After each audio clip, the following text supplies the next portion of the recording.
cœur de l'océan Pacifique. Ici, l'océan n'est pas une frontière, c'est un chemin, un repère, une mémoire.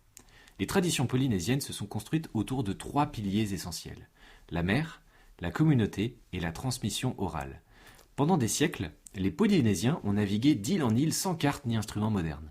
La navigation traditionnelle reposait sur l'observation des étoiles, des courants marins, des vents, de la houle et même du comportement des oiseaux. Ce savoir n'était pas écrit, il se transmettait oralement de maître à élève, parfois sur toute une vie. La parole occupe une place centrale. Les récits, les généalogies, les mythes fondateurs permettent à chacun de connaître son origine et sa place dans la société.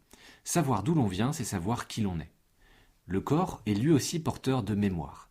Le tatouage traditionnel n'est jamais décoratif. Il marque les grandes étapes de la vie, l'appartenance à une famille, un rang social. Chaque motif a un sens précis, transmis de génération en génération. La danse et le chant, notamment l'ori Tahiti, sont des langages à part entière.